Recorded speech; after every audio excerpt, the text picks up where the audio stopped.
24 घंटे के अंदर रूस ने यूक्रेन में ऐसी जगहों पर हमले किए हैं जो जेलेंस्की की दुखती रख कहे जाते हैं। पुतिन अब यूक्रेन से क्या चाहते हैं, यह डिमांड उन्होंने एक बार फिर दोहराई है, लेकिन साथ में यह भी कहा है कि बातचीत का मकसद 100% जीत है। देखिए रिपोर्ट। Внимание, расчет, подготовиться к совместным действиям. Есть подготовиться к совместным действиям. Внимание, пуск. Есть пуск.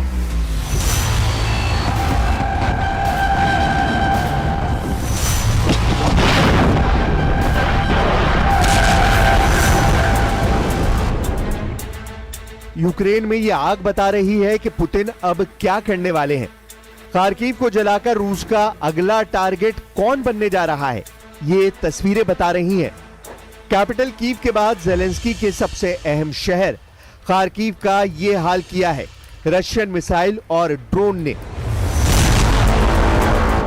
परमाणु बेस पर हमले के बाद यूक्रेन पर रहम के लिए अब पुतिन के दिल में कोई जगह नहीं है।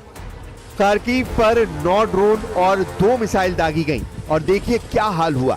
हर तरफ आग और आग बुझाने की कोशिश लगातार जारी है, लेकिन ये आग इसलिए नहीं बुझ रही क्योंकि 3.25 साल के युद्ध में शोलों की तादाद बढ़ती जा रही है।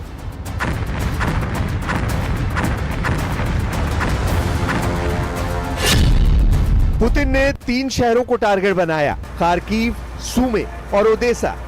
एक ही रात में करीब 100 ड्रोन से अटैक किया गया। यूक्रेन का दावा है कि 36 ड्रोन गिरा दिए गए, 25 जाम कर दिए गए, लेकिन बाकी अपने टारगेट पर जाकर फटे। यहां पड़ा है वही शाहिद ड्रोन जो रूस ने ईरान से मंगाया है। इसके एयरफ्रेम के कई हिस्से बरामद हुए हैं। इसके मोपेड वाले इंजन के टुकड़े भी देखे जा सकते हैं। इस ड्रोन की लाश सबूत है कि रूस इस युद्ध में अकेला नहीं है और यही ताकत है जिसके बल पर पुतिन के कमांडर अब युद्ध 3 गुना तेज करने वाले हैं।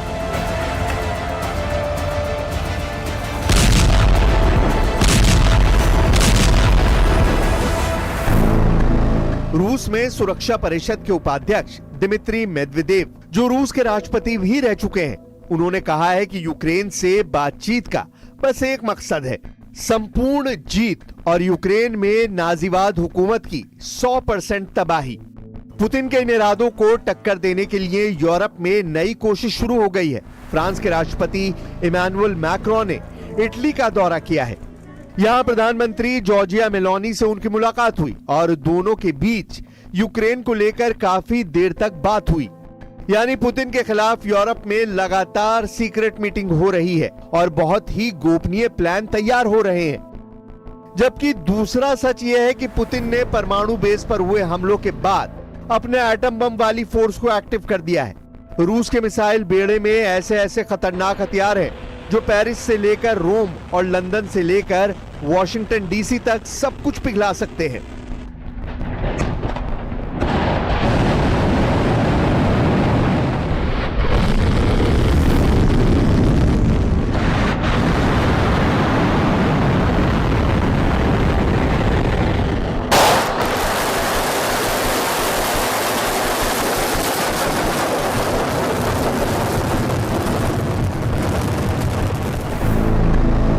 यूक्रेन के सरेंडर के लिए पुतिन की 4 डिमांड है।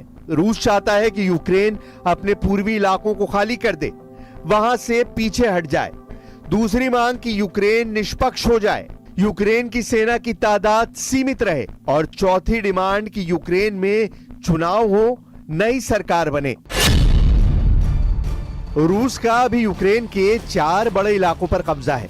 इसमें डोनेस्क है, लुहांस्क है, ज़ैपोरिज़िया है और खैरसोन तक का इलाका है। यानी पूरे पूर्वी यूक्रेन पर इस वक्त पुतिन की आर्मी का कंट्रोल है। क्राइमिया को मिलाकर यह यूक्रेन का करीब 20% हिस्सा है जिसे पुतिन नहीं छोड़ेंगे। ये यूक्रेन पर उनके हमले बता रहे हैं।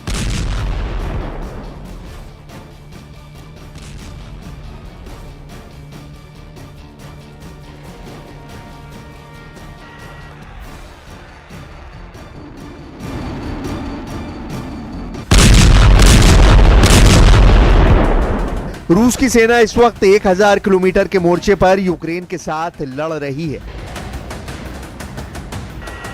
इसलिए सूमे और खार्किव का मोर्चा कब ढह जाएगा, इसका डर यूक्रेन की मिलिट्री लीडरशिप में ऊपर तक फैला हुआ है। जेलेंस्की को घेरने के लिए रूस ने 1.5 लाख से ज्यादा सैनिक तैनात करने की तैयारी कर ली है। यह खबर यूक्रेन के सूत्रों से पता चली है। इसमें 15 इन्फेंट्री डिवीजन है, एक डिवीजन में 10,000 सैनिक होते हैं। अगर ऐसा हो रहा है तो साफ है कि पुतिन सीज फायर नहीं, अब यूक्रेन पर डबल फायर करना चाहते हैं। Прибыли почти 175 тысяч военнослужащих, если говорить о тех итогах, которые мы в настоящий момент имеем.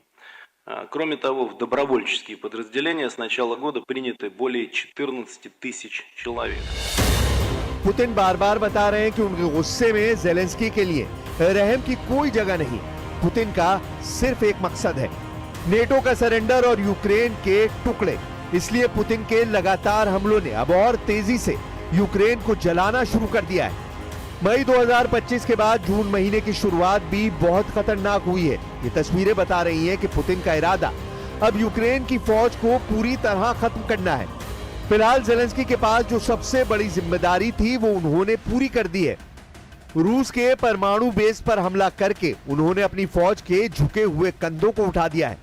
लेकिन अब बारी पुतिन की है और उनका गुस्सा बता रहा है कि यूक्रेन को रूस से बचाना अब नामुमकिन होगा।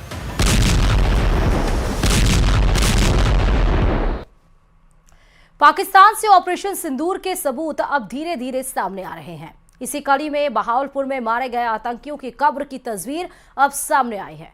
तस्वीर में 21 आतंकियों की कब्र नजर आ रही है, जिनमें जैश ए मोहम्मद के सरगना मसूद अजहर के परिवार वालों की कब्र भी है, जो बहावलपुर में भारतीय वायुसेना की स्ट्राइक के दौरान मारे गए थे। देखिए रिपोर्ट।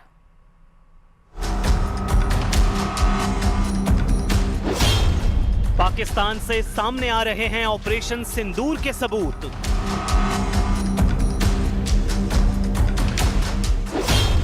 सामने आई मसूद अजहर के परिवार की कब्रों की तस्वीर। 7 मई को आतंक के खिलाफ भारत के ऑपरेशन सिंदूर में पाकिस्तान के 9 आतंकी ठिकानों को निशाना बनाया गया था। पाकिस्तान बार बार अपनी जमीन पर आतंकियों की मौजूदगी को नकारता रहा, लेकिन हर बार ऐसे सबूत सामने आ जाते हैं जो पाकिस्तान के झूठ को बेपर्दा कर देते हैं। ताजा सबूत एक ऐसी तस्वीर के रूप में सामने आया है जिसमें बहावलपुर में आतंकी संगठन जैश ए मोहम्मद के सरगना मसूद अजहर के परिवार की कब्र साफ नजर आ रही है। कब्रों पर हमले की तारीख भी साफ साफ पढ़ी जा सकती है। बहावलपुर में भारतीय वायुसेना के हमले में मसूद अजहर के परिवार के 10 से ज्यादा लोग मारे गए थे, जिसके बारे में खुद मसूद अजहर ने एक मातमी चिट्ठी के जरिए खुलासा किया था। बहावलपुर में मारा गया था मसूद अजहर का परिवार। जैश के गढ़ में भारतीय वायुसेना ने मचाई थी तबाही।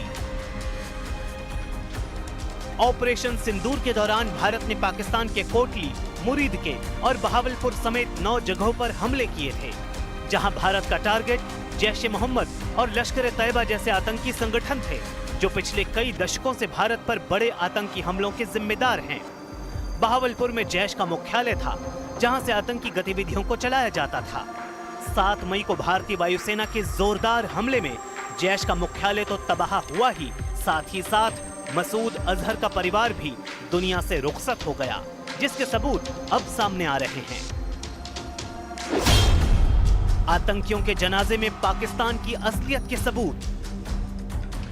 इससे पहले भी पाकिस्तान से ऐसी तस्वीरें सामने आ चुकी हैं जो उसकी जमीन पर आतंकवादियों की मौजूदगी की कहानी बयां करती हैं।